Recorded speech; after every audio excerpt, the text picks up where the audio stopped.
Pourquoi n'ai-je jamais rien vu? Les grandes personnes ne savent plus croire.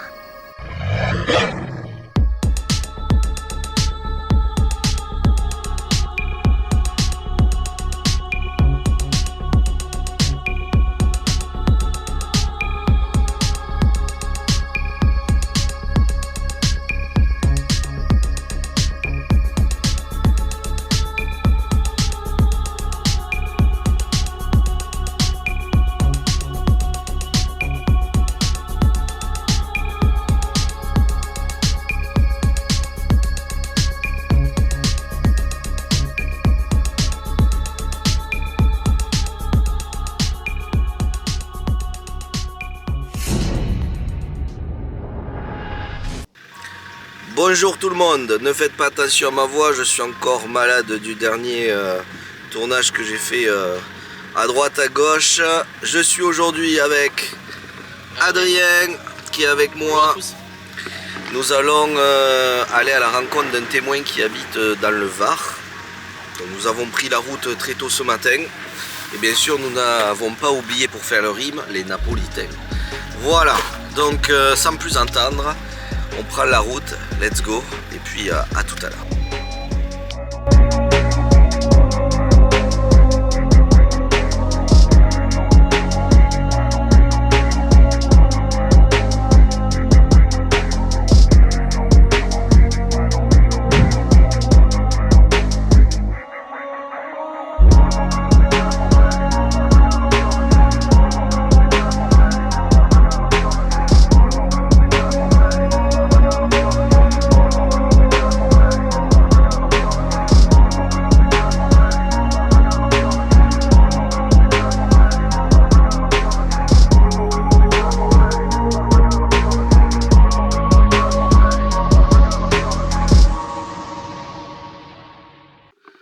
Me voilà arrivé à Mons, j'ai pu retrouver le témoin qui s'appelle Arnaud, qui nous a décrit un petit peu son observation, et je dois vous dire que ça fait une nouvelle fois poser beaucoup de questions. Je tiens à préciser que là-bas, au loin derrière moi, derrière cette montagne, a eu lieu les observations de Gabi et de Louise. Un témoignage que vous pouvez retrouver sur la chaîne. Je pensais qu'il était important de partager cette information avec vous. À côté de moi, Adrien. Adrien, t'en as pensé quoi de ce qu'a dit le témoin jusqu'à maintenant? Des quelques détails qu'on a eu, franchement, j'ai trouvé ça très troublant. Et Ouais. assez questionnant parce que c'est des éléments qu'on n'avait jamais entendus encore au niveau des témoignages. Il y a certains éléments très nouveaux. C'est vrai que là, on pourrait dire, on a presque affaire à un vrai témoignage de loup-garou dans l'aspect. Des sentiments humains en fait, des émotions humaines qui sont transmises. Carrément. Des gestes et ça rajoute des questions sur les questions qu'on avait déjà en fait. Donc ça, est-ce que c'est encore une nouvelle espèce? Est-ce que c'est le même animal? Enfin la même chose? Ouais, effectivement, c'est vrai que là, on a vraiment des caractéristiques qui reviennent sur ce témoignage qui nous font penser à l'humain, clairement. Mais vous allez en savoir plus très bientôt parce que là, on va se rendre sur le lieu d'observation et il va pouvoir nous détailler tout ça. Et bien sûr, je compte bien vous en faire profiter.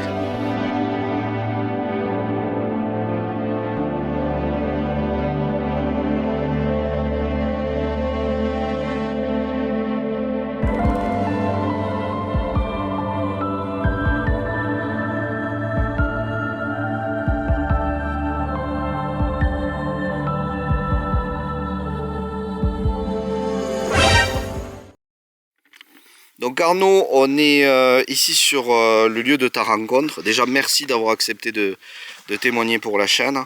Donc tout commence ici. Est-ce que tu peux nous décrire ton observation? Voilà, donc je suis arrivé le matin tôt en voiture.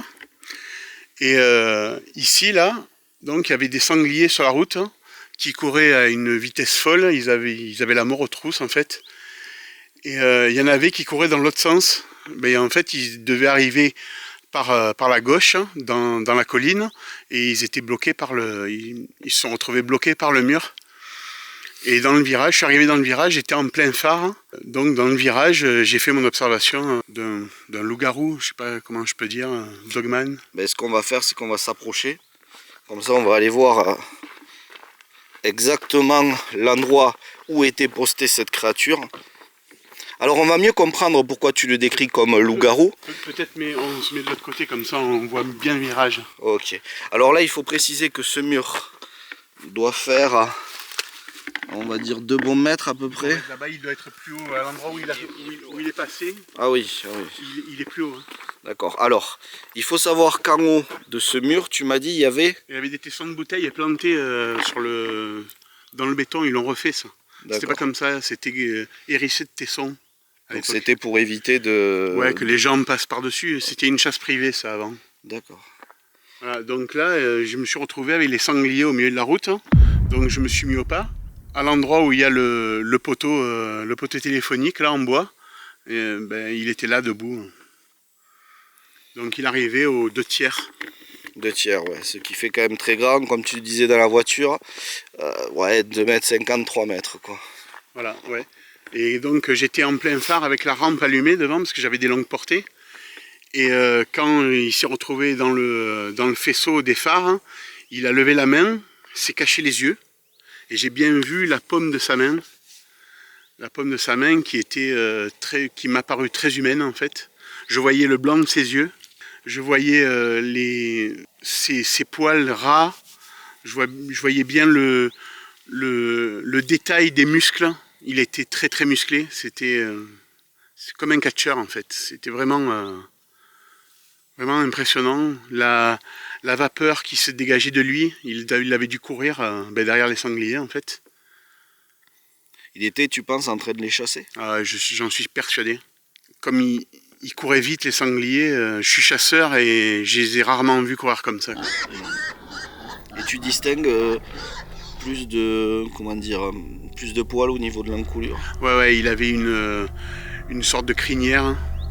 On voyait bien, malgré la crinière, on voyait bien ses trapèzes. Il était très très musclé, des bras énormes. Alors c'est vrai que toi, tu as vraiment toutes les lumières qui se projettent sur lui, donc tu peux pas le louper, tu le vois bien. Et tu détailles quelque chose d'important, c'est que tu lui distingues des yeux d'humain en fait. Ben ouais, je vois le blanc de ses yeux, et puis je vois les iris marrons en fait. Ils étaient pas jaunes comme on peut voir souvent chez les animaux, ou rouges comme il y a eu des observations. Donc il avait une crinière, et je vois bien ses yeux avec ses iris marrons là.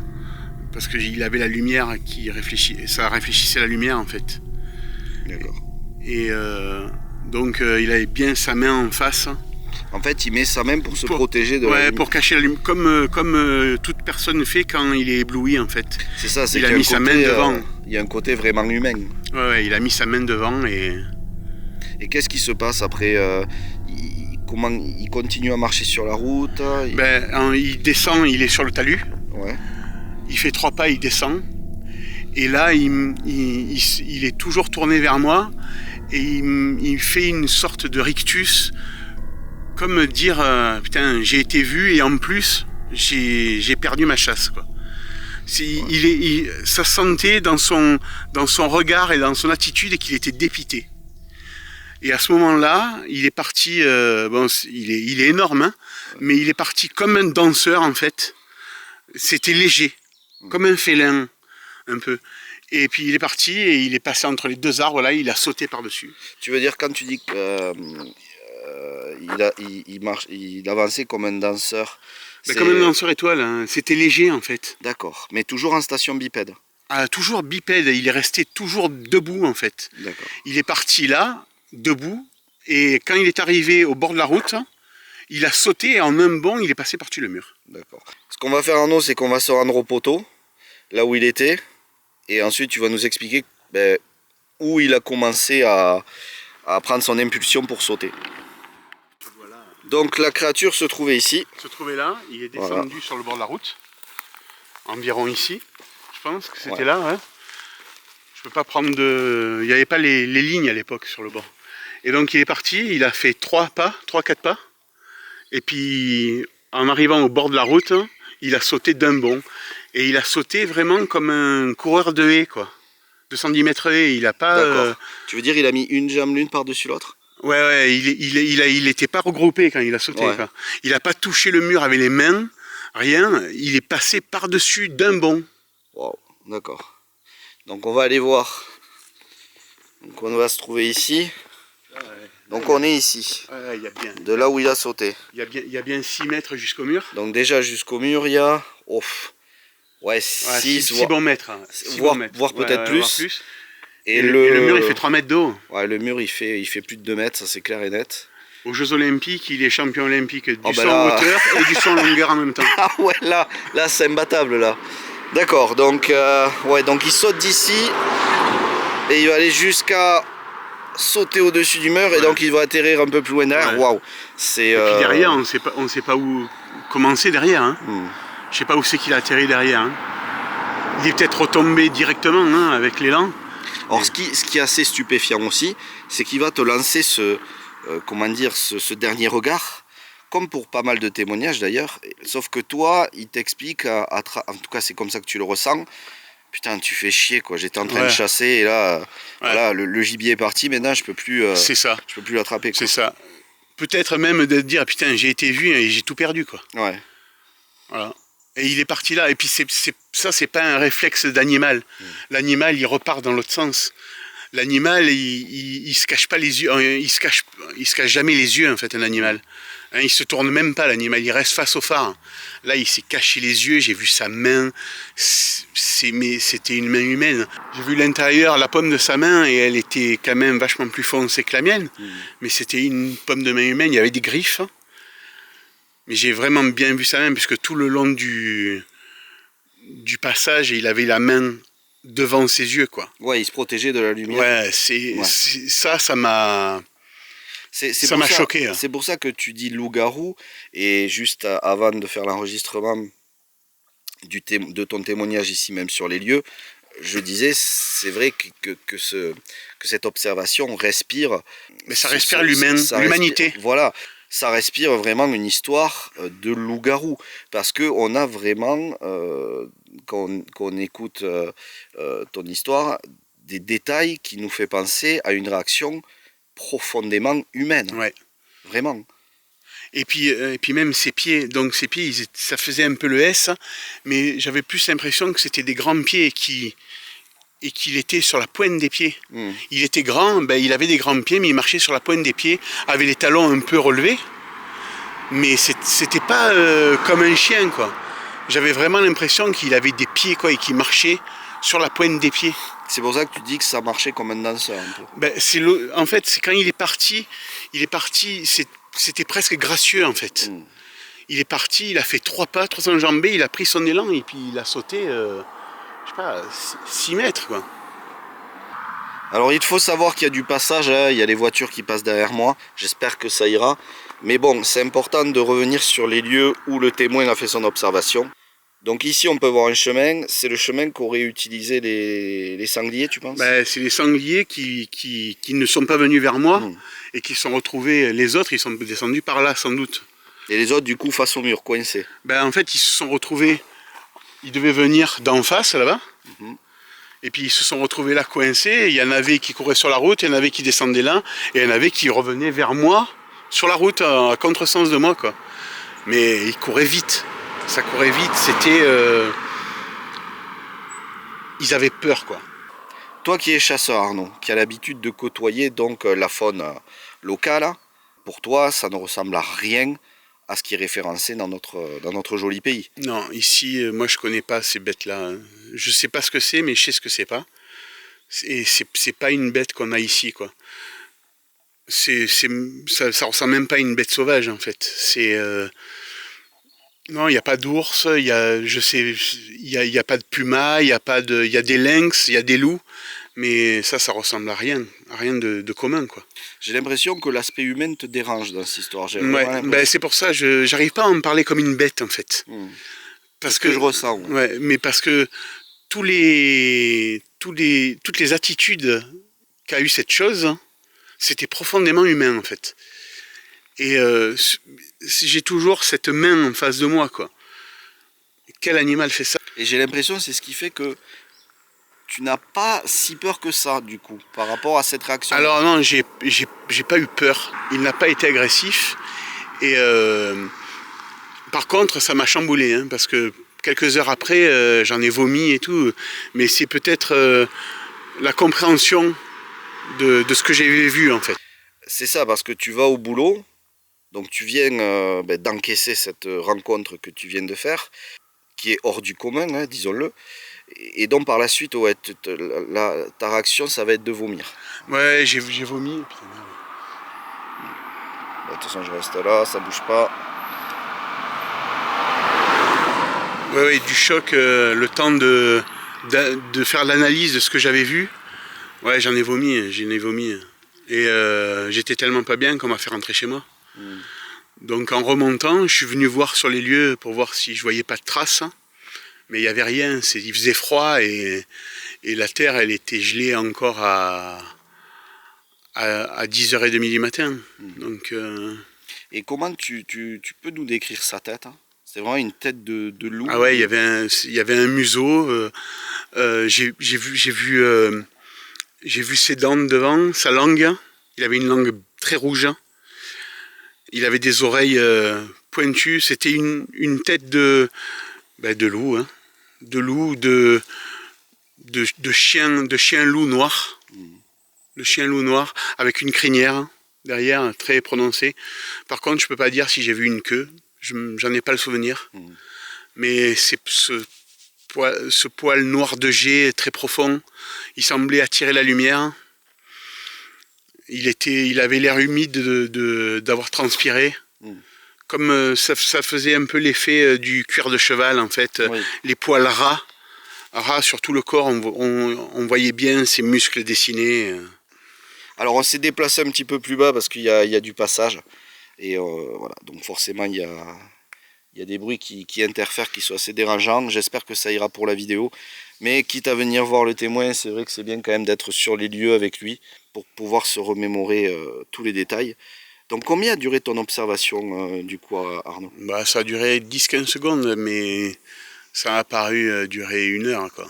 C'est quand on est dedans, on est vraiment absorbé. Et puis c'est peut-être, ça fait l'effet de quand on se focalise. Moi je l'ai vécu à la chasse, quand on a le gibier dans le viseur, on a l'impression que le temps se ralentit. Et là, j'ai vraiment eu l'impression que ça se ralentissait. Je voyais j'ai pu observer des détails qu'on n'aurait pas vu normalement, quoi. Oui, c'est vrai que tu la détailles bien et tu la vois bien parce que grâce à tes phares qui sont quand même nombreux, du coup, tu la vois bien. Et si elle met la main pour se protéger, c'est qu'effectivement, elle est gênée par cet éclairage que projette ta voiture. Moi, je voudrais savoir après comment ça s'est passé. Tu as réussi à en parler à quelqu'un? Non, j'en ai jamais parlé. Tu es la première personne à qui j'en parle. J'ai essayé d'aborder le sujet en étant léger au début, en plaisantant et tout, mais j'ai toujours été renvoyé dans les cordes par tout le monde. Ma femme n'est pas au courant. Mon ex, donc, la femme avec qui j'étais à l'époque, n'est pas au courant non plus. Mes enfants non plus. J'ai des enfants qui sont grands. J'ai jamais raconté à personne parce que dire qu'on a vu un fantôme ou qu'on a vu des ovnis, c'est une chose. Dire qu'on a vu un loup-garou, c'est pas pareil, quoi. C'est un peu plus délicat. On nous prend tout de suite pour un fou. Déjà qu'on nous prend pour un rigolo quand on dit qu'on a vu des ovnis. Mais alors là, c'est autre chose. C'est un autre niveau quand même. Alors, Adrien, donc pour se représenter la taille du mur, tu fais un petit peu plus de 1m70, on va dire, un tout petit peu plus. À peine. Donc là, on peut voir la hauteur du mur, ça doit facilement dépasser les 2 mètres. Ouais, on doit être à 2m30, 2m40 peut-être. Ouais, 2m40, 2m50 je dirais à peu près. Ouais. Après j'ai 1 mètre éventuellement, mais bon. Je veux dire là, on peut voir quand même là, que c'est quand même une sacrée hauteur. Et sachant qu'il y avait le verre dessus aussi. Il y avait les tessons. Alors sachant qu'en plus, comme tu le dis Arnaud, il y avait le verre. Ouais, il y avait les tessons de verre dessus. Hein. Donc il faut sauter par-dessus, sachant que si tu touches, il y a de grandes chances que tu t'abîmes. Hein. Ouais. Et donc ça ferait, bouge pas Adrien, là, donc ça ferait un saut d'ici, hop, et il saute par-dessus le mur là-bas au-dessus d'Adrien. C'est impressionnant.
Arnaud, j'ai oublié de te poser une question.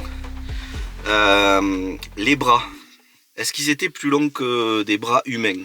Alors, ils m'ont paru assez longs. Ouais. Même s'ils avaient une forme très humaine, ils m'ont paru quand même plus longs. L'autre bras, il paraissait battre le long de sa jambe assez bas, quoi, presque jusqu'au genou. C'est ça. Je te pose cette question parce que c'est vrai, c'est un détail qui revient souvent pendant les témoignages, c'est que les bras sont souvent assez longs en fait, arrivent comme tu le dis au niveau du genou. Arnaud, c'est vrai que voilà, on s'est parlé aussi en off et j'ai l'impression que même toi tu as du mal à croire à ce que tu as vu.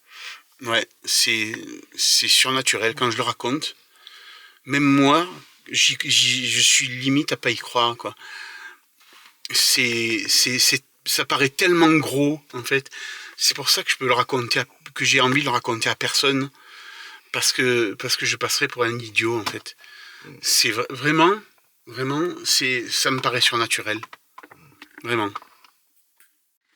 Moi je me posais la question tu l'as gardé quand même pour toi pendant 20 ans. Qu'est-ce que ça te fait maintenant là d'en parler à des gens justement, de nous le dire à nous comme tu l'as raconté là? Qu'est-ce que tu ressens en toi?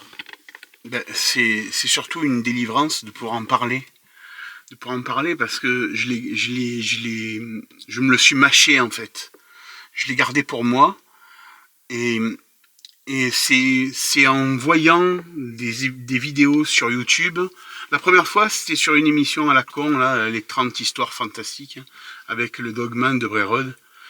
Et c'est là que j'ai commencé à me dire, mais je suis peut-être pas si fou que ça. Et puis en voyant les gens parler, et des histoires qui ressemblaient un peu à la mienne, ça m'a donné envie de parler. Mais c'est vrai que tu le gardes en toi et c'est pas cool, quoi. Tu l'as et puis tu y penses et puis tu le rabâches. Ouais, tu te le rabâches tout le temps et sans pouvoir le dire, sans oser le dire. Et ça, c'est peut-être le pire en fait. Ouais, c'est peut-être le pire. Okay. De la manière dont tu le racontes, honnêtement, moi j'y crois à 100%, quoi. Des émotions qu'il exprime, la manière qu'il a de le raconter, de le revivre, alors, le voir en vidéo et le voir en vrai, c'est une différence, c'est flagrant, quoi. Surtout même les lieux, comment il les a décrits, puisqu'on en a parlé un peu avant, et le fait que nous on découvre les lieux après, ça colle parfaitement, quoi. Y a pas de... Alors ça fait longtemps que tu n'étais pas revenu en plus, il me semble. Ben, je suis passé, depuis, je suis monté voir des amis dans le village où j'ai passé mon enfance, mais ouais, je passais plus régulièrement ici, donc les lieux ont changé beaucoup, les arbres ils sont plus pareils, il y a moins d'arbres. Avant, les arbres ils venaient à la limite de la route, vraiment à 1,50 m, il y avait des arbres partout. Les arbres où il a sauté, ils sont un peu plus grands, un peu plus hauts, un peu plus touffus. C'était des arbrisseaux à l'époque, hein. Mais ouais, c'est... Et ça t'arrive d'y passer la nuit? Maintenant, en ce moment, j'y passe plus, mais j'essayais de plus y passer. Je passais par un autre chemin pour aller travailler. J'ai mis presque deux bons mois pour pouvoir y repasser seul. Seul, je passais par ailleurs. Arnaud, avant qu'on se quitte, est-ce que tu voudrais peut-être rajouter quelque chose? Non, à part te dire merci. Ben écoute, avec grand plaisir. C'est moi qui te remercie parce que Je sais que c'est pas évident de reparler de ce genre de choses face caméra, même si tu te montres pas, c'est déjà très courageux de partager ton témoignage sur les lieux même en plus. Et merci infiniment Arnaud de nous avoir amenés ici et d'avoir témoigné. Merci à toi.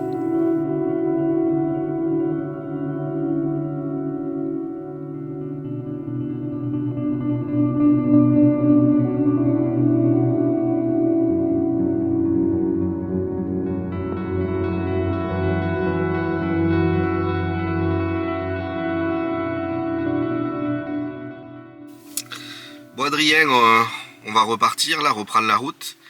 Ouais. 5 heures. 5 bonheurs. 5 bonheurs qui nous attendent. Tiré de bulle. Personnellement, ça valait le coup. Ça valait le coup de se déplacer pour faire face aux témoins, retourner sur le lieu de son observation. J'ai trouvé Arnaud sincère. Et d'ailleurs, comme tu le disais aussi, quand il nous en a parlé pendant qu'on mangeait, de ce lieu où il a eu cette rencontre, et une fois arrivé là-bas, c'est vrai que tout correspondait. Tout correspondait à ce qu'il nous avait évoqué quand on mangeait au restaurant. Et même, il a même pas fini son repas, quoi. Tu vois, quand il l'a évoqué, il était vraiment très ému, quoi. Et ça s'est senti, quoi. Enfin, une émotion. Tu sens vraiment qu'il pouvait en parler à personne. Et que là, il est tombé sur 2 personnes à qui il pouvait parler et il s'est lâché. On n'a même pas eu le temps de commencer à manger, qu'il avait commencé déjà un peu à expliquer son témoignage. On a même dû le freiner un peu pour regarder. Non, franchement, c'était intéressant et ça. Il y a beaucoup de choses qui posent question, quoi. C'est tous les comportements humains qu'il a décrits et tout là, avec surtout la main devant les yeux. Alors c'est ce qui m'a marqué le plus. On va y venir, donc c'est vrai qu'il a pas fini l'hamburger. Est-ce que... Alors moi c'est vrai que j'aime bien demander aux personnes qui me suivent sur le terrain, voilà, avoir leur opinion, leur ressenti. Tu l'as trouvé comment toi Arnaud, et comment tu as trouvé son témoignage? Qu'est-ce que tu en retiens? Moi je l'ai trouvé très sincère. Honnêtement là, dès qu'on l'a vu, il s'est lâché très vite, quoi. Ça se voit qu'il avait quelque chose en lui qui gardait depuis longtemps, et là quand il a vu qu'on commençait à en parler avec lui, là il s'est senti écouté, quoi. Donc il a vraiment déballé son cœur, je pense. Vraiment il a tout dit. Et le fait qu'il nous explique qu'il pouvait pas en parler qu'il avait personne à qui en parler, qu'il pouvait même pas en parler à sa femme par peur d'être pris pour un fou et tout, ça m'a ému un peu quand même. Je me suis dit putain, mais il a vraiment personne à qui en parler, quoi. Ça doit être horrible depuis 20 ans qu'il garde ça en lui là. J'ai l'impression qu'on l'a libéré un peu, quoi. Ça lui a fait une sorte de libération. Et le témoignage en tant que tel, honnêtement, il est.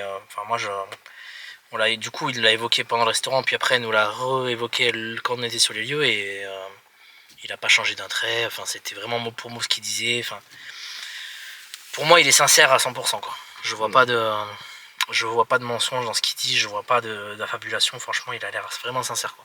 Surtout que ça voudrait dire que il aurait fait 50 km dans la montagne là pour nous amener sur un endroit aléatoire. Oui, c'est ça en plus. Ça me paraît. Parce qu'il y avait 1 heure de route entre le restaurant et là où on est allé, quoi. Donc ouais, non, c'est.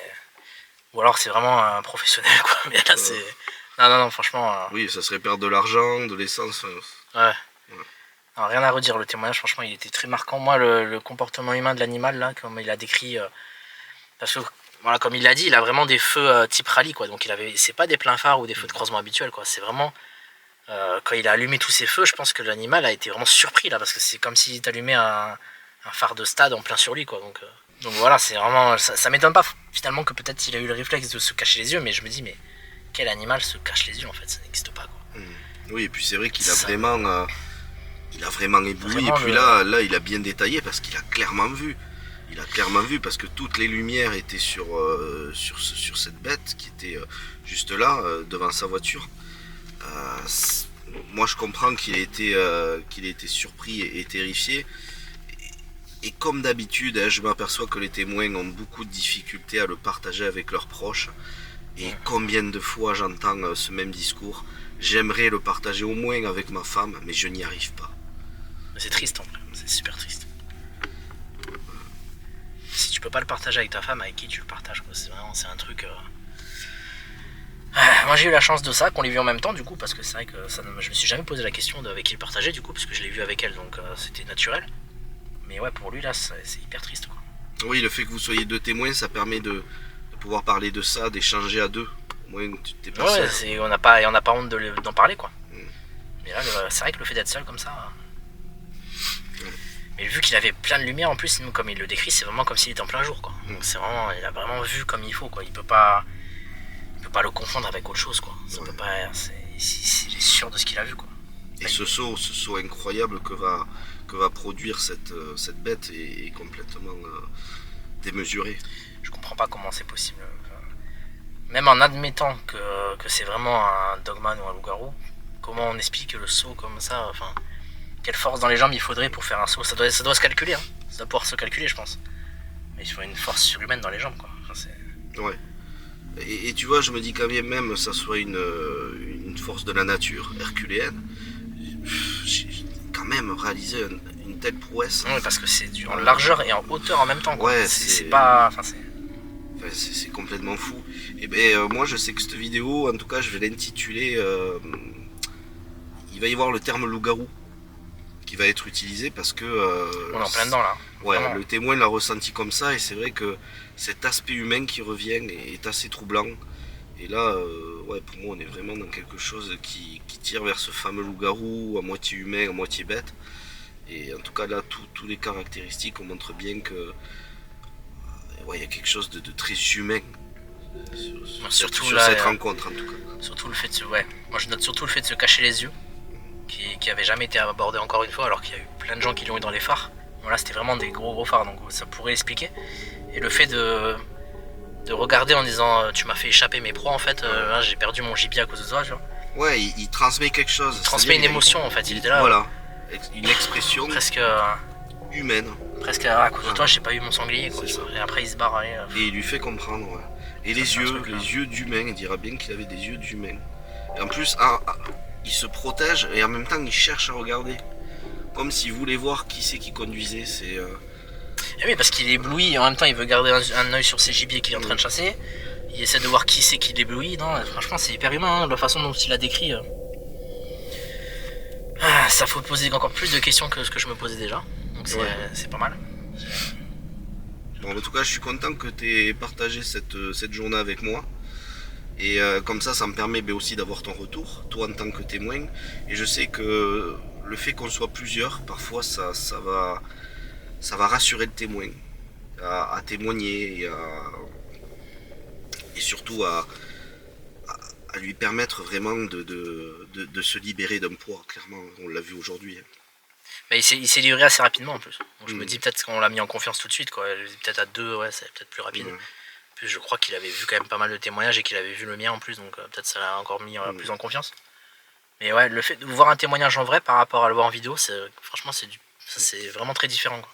Tu ressens l'émotion de la personne, parce qu'à un moment même dans le restaurant il était presque les larmes aux yeux en nous expliquant la chose, quoi, alors qu'on n'était même pas encore sur les lieux de la scène. Oui, je voyais les poils se dresser. C'était waouh, quoi. Tu te dis, il peut pas l'inventer ça, quoi.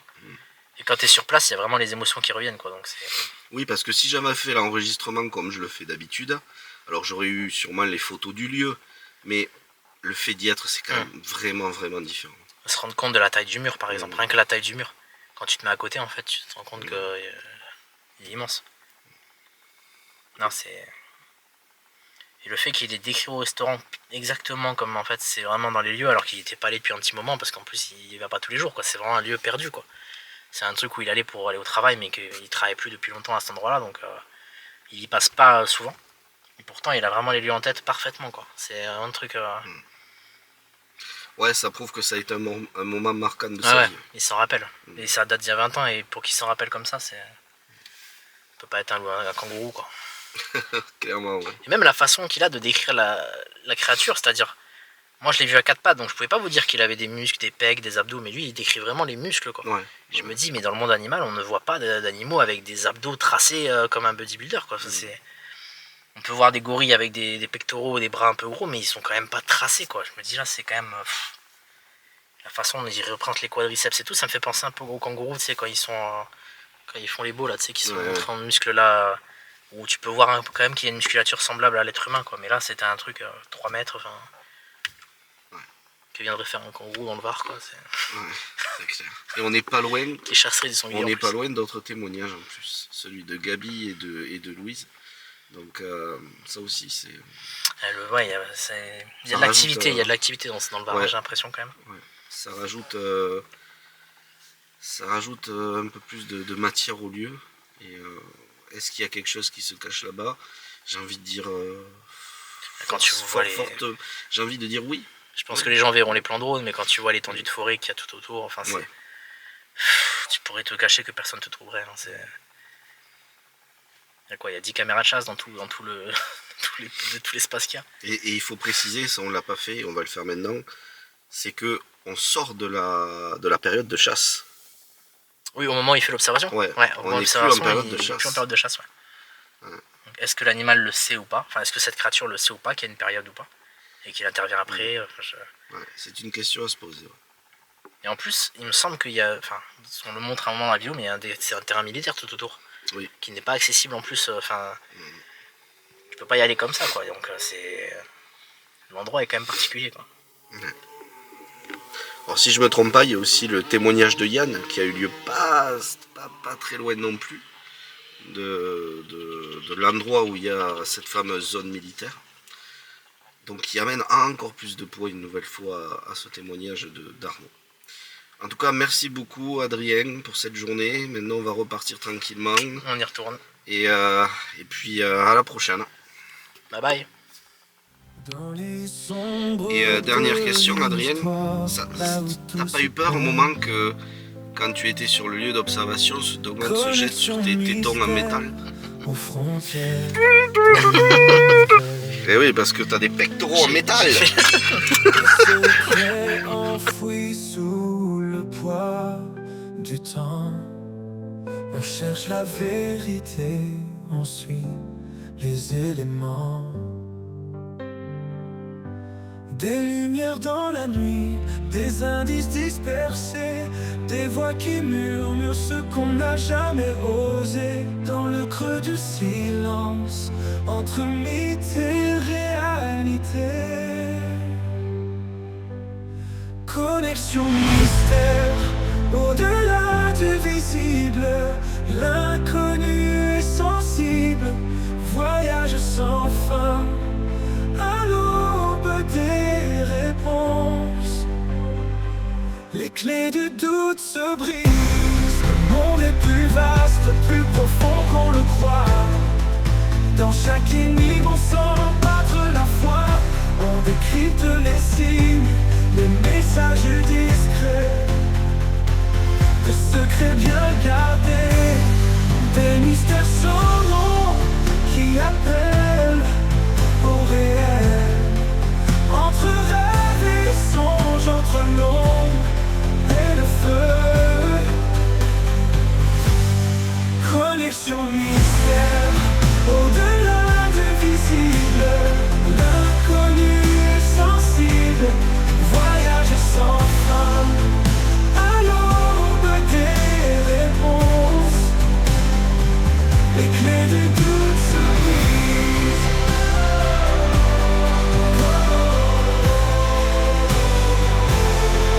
Connexion mystère, au-delà du visible, l'inconnu est sensible, voyage sans fin. À l'aube des réponses, les clés du doute se brisent.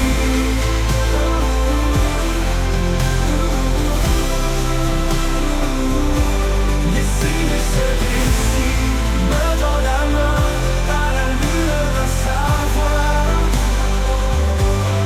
Connexion mystère et notre espoir. Les clés du doute se brisent.